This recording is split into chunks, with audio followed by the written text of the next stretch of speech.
지연이 엄청 잘 탈 것 같지 않아? 얘가 기억이 안 나요. 물어보자. 338번에 보면 4문제 중 3문제 이상을 맞추면 합격하는 시험 아까 했는데요, 선생님이.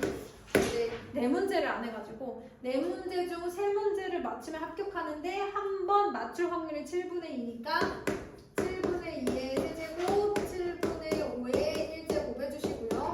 자, 4번 다 맞추려면 7분의 2의 4제곱, 7분의 5의 0제곱은 안 써도 되겠죠? 아, 했나? 그럼 넘어가 볼게요. 347번이 질문이었어요. 347번은 한 변의 길이가 1인 정五角형이 이렇게 있어요.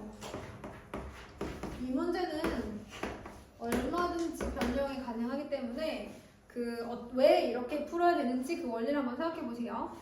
동전 P가요. 동전을 따라 한번 동전을 던질 때마다 다음 규칙에 따라 정五角형의 변위를 움직입니다. 자, 가에서는 앞면이 나오면 동전을 한번 던졌는데 앞면이 나오면 시계 반대 방향으로 이만큼 움직이라고 했고요. 나에서는 뭐라고 했냐면 뒷면 나오면 똑같이 시계 반대 방향으로 1만큼씩 움직이라고 했는데 얘가 동전을 6번을 던집니다.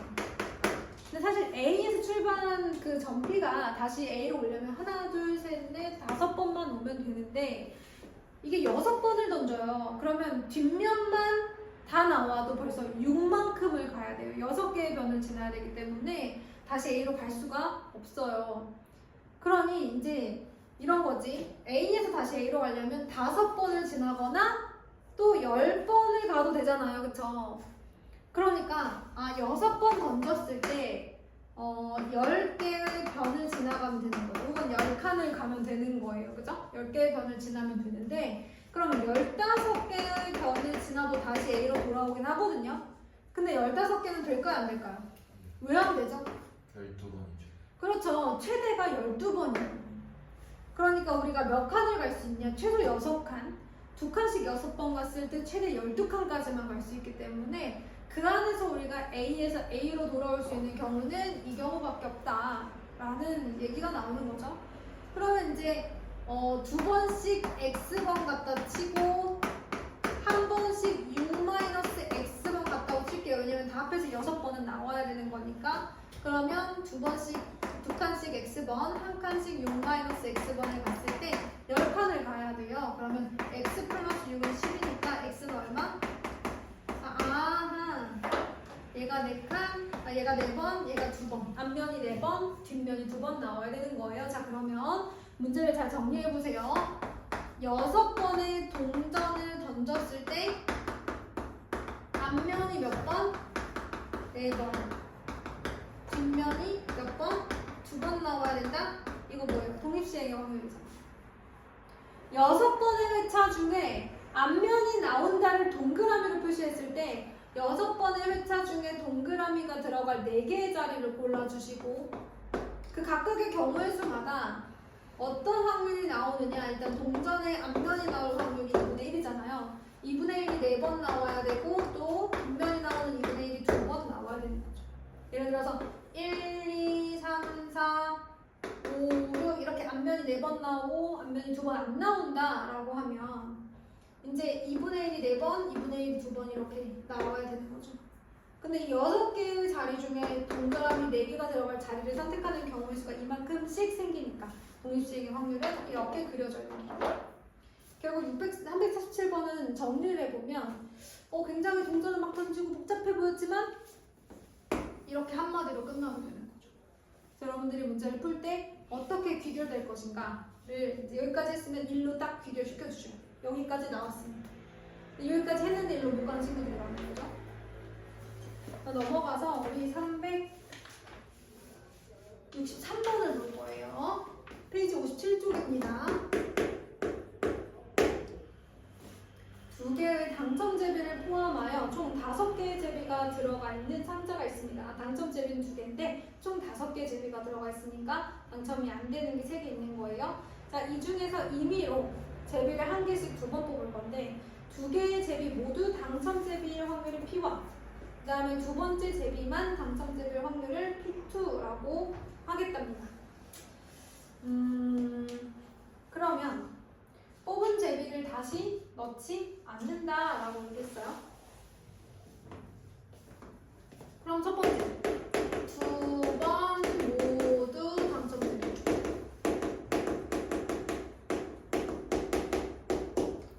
그러면 첫 번째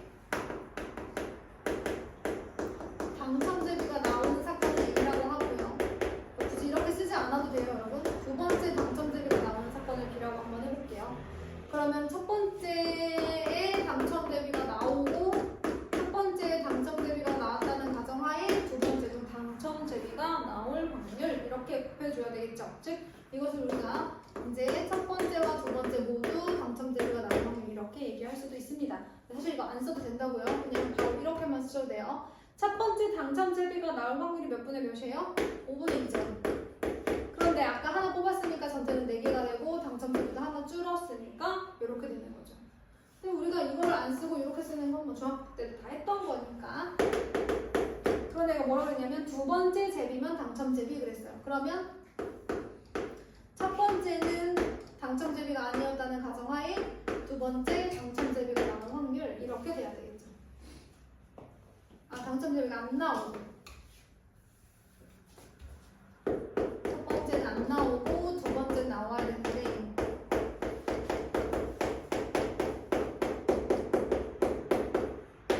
이렇게 쓸 수 있겠죠. 자, 먼저 첫 번째 당첨제비가 안 나올 확률 5분의 3입니다. 그 다음은요, 당첨제비가 나오지 않았다는 가정하에 당첨제비가 나올 확률은 4분의 2가 되겠죠. 됐나요? 그럼 이게 얼마예요? 10분의 1 이렇게 되겠네요. 얘는 10분의 3 이렇게 되겠어요. 자, 이 두 개를 더하는 거니까요. 10분의 4, 5분의 1이라고 얘기할 수 있겠습니다. 그 다음에 365번이에요. 어떤 학생은 평균적으로 5문제 중에 4문제를 맞춘대요. 그러니까 이 친구가 문제 하나를 풀었을 때 맞출 확률이 몇 분의 몇인 거야? 5분의 4인 거야. 이 학생이 1번부터 4번까지 총 4문제가 출제된 어떤 시험에서 3문제 이상 맞췄어요. 그러니까 3문제 맞추는 확률과 4문제 맞출 확률을 다 더해주셔야 돼요. 자, 이 사건을 A라고 해봅시다. 자, 그랬을 때 1번 문제는 틀렸습니다. 이 사건을 B라고 한다면 우리가 원하는 것은 이렇게 되는 거죠. 3문제 이상 맞췄다는 가정하에 1번 문제는 틀렸을 확률 이렇게 되는 겁니다. 그래서 3문제 이상 맞출 확률부터 구해주시면요. 4문제 중에 3문제를 맞출 확률, 그런데 한 문제당 맞출 확률이 5분의 4. 공부를 굉장히 잘하네요, 여러분. 그죠?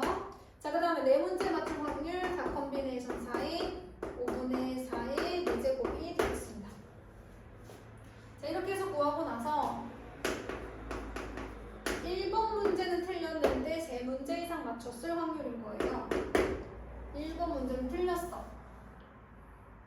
그럼 얘들 어떻게 해야 돼? 1번 문제는 틀렸고 지금 전체 4문제인가요? 3문제 이상 맞춰야 되는 거니까 1번 틀렸고 나머지 다 맞아야 되네, 그치? 그러면 1번 틀릴 확률 5분의 1, 나머지 다 맞출 확률 5분의 4의 제곱 이렇게 되겠습니다. 그래서 이제 맞춰가지고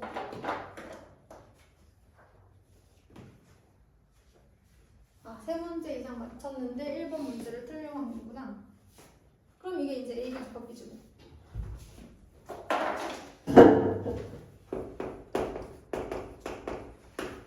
그래서 이제 얘네 둘을 여기다가 맞게 넣어주시면 돼요. 얘가 P, A분의 P, A, 그 집합 B가 됩니다. 괜찮아요? 그 다음에 제가 원래는 실력업을 풀어드려야 되는데 뒤에 그 확률분포 설명을 한번 다시 해줘야지 여러분들이 문제를 풀 수 있어가지고 확률분포 설명 조금 더 할게요. 이건 다음 시간에 해도 되니까.